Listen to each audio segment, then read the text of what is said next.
There have been many flops in the racing game genre, especially when it comes to arcade racers. Blur, Split Second, Ridge Racer Unbounded, and Fast and Furious Crossroads are a few that come to mind. However, there is one failure that trumps them all.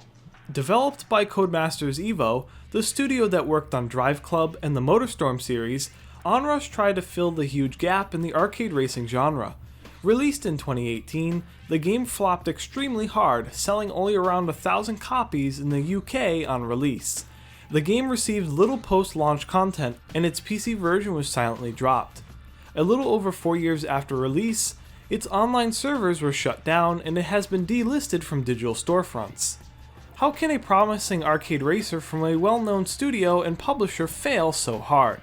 In this video, I'm going to talk about what went wrong with ONRUSH, from its game design, marketing, price, and game engine.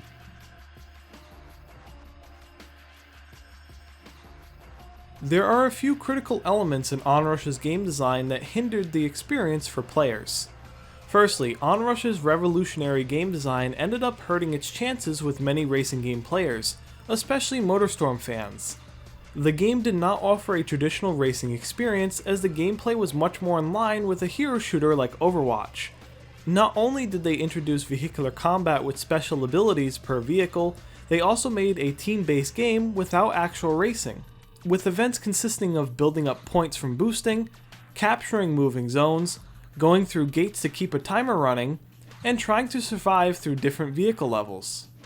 ONRUSH tried to get both hero shooter and arcade racing players interested, yet it really didn't appeal to either. Hero shooter fans weren't interested because it wasn't a shooter, and it drove many arcade racing fans away because it really wasn't a racing game. Secondly, the game can be rather confusing. Not only do you have the untraditional game modes like I mentioned previously, but there are a lot more mechanics in this game compared to other racers. It's also easy to miss the important tips and training events since those are buried away in the menus. There is also a huge issue with the cosmetics, as they can completely change the look of the same exact vehicle. This can make it difficult to remember what vehicle has what abilities, without trying to refresh yourself constantly. Plus, trying to identify the vehicles that you are up against is also rather difficult with all the variation on track. These aspects make ONRUSH one of the least accessible arcade racers out there. Even if you are proficient in these type of games, this game can still throw you for a loop. Lastly, to progress in single player, you need to be connected to the online services. Not only was this a problem when the servers were up, as you would get kicked out of a single player event if you lost connection, but now you can't progress at all. This means that leveling up, spending credits on cosmetics, and opening crates are no longer possible now that the online servers are shut down. The development team never learned from their previous mistakes, as MotorStorm Apocalypse had similar issues. For returning or new players, they're going to be left with a botched single player experience. Altogether, the untraditional game design, rather confusing game mechanics, and single player progression tied to online servers, these aspects negatively affected players' experience with the game. Codemasters completely failed in the marketing for ONRUSH. Firstly, when the game was revealed, none of its gameplay elements were shown off other than what looked to be traditional racing. It really looked to be a MotorStorm spiritual successor with more vehicular combat elements. It was only later on when more videos and news articles started to reveal what the game was truly about. Secondly, there seemed to be little advertisement and overall talk about the game, as I don't recall many ads or people talking about it leading up to its release. This lack of advertisement and hype for ONRUSH only made it more obscure to the general gaming audience. Even for arcade racing fans, ONRUSH is a foreign name to many of them. It seems that the publisher believed the game would just sell itself, being that it's a Codemasters game from the developers of MotorStorm, but sadly this just didn't happen. So not only was the initial marketing not clear on the game's design, but the publisher also failed to advertise and build up hype for the game.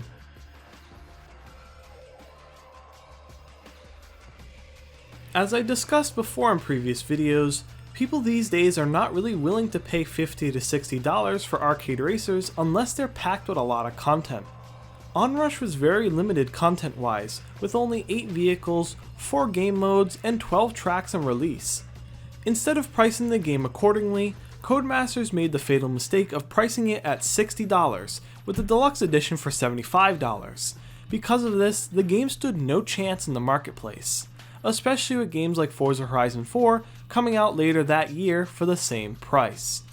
If ONRUSH was priced around $20 to $30 at launch, it would have sold a lot better. To add insult to injury, cosmetic microtransactions were added post-launch. The combination of the high price tag and microtransactions was a final blow for people interested in the game. While the price was lowered to being around $20 when I bought it a year after release, it was already too late as the damage was done.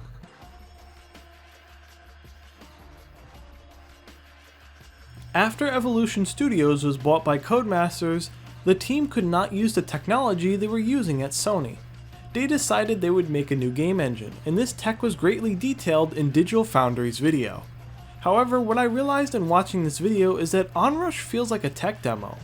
It seems like so much resources were poured into making the engine rather than development of the game, especially when considering its lackluster content. Mind you, they had access to Codemasters EVO engine, which has shown itself to be one of the best engines I've ever seen in racing games. Why not just use the EVO engine instead? Especially now with the team working with the Frostbite engine for Need for Speed, all this time was spent on an engine that was only used for 2 games, ONRUSH and Dirt 5. What a waste. While I am not a game developer, I feel like ONRUSH was majorly hurt by the team flexing their new game engine instead of just sticking with EVO. ONRUSH is undoubtedly one of the biggest failures in the arcade racing genre that I've ever seen, which is a real shame. Despite its issues, ONRUSH is not only a fun, polished game, but it's still one of the most unique experiences in the racing genre. Yet, due to key issues with its game design, bad marketing, terrible pricing, and its focus on the game engine, it'll be another entry added to the pile of failed arcade racers. ONRUSH had a ton of potential and could have easily started something great, yet it received a painful fate that it was not deserving of. This has been Gamer Alex. I hope you enjoyed the video, and have a great day.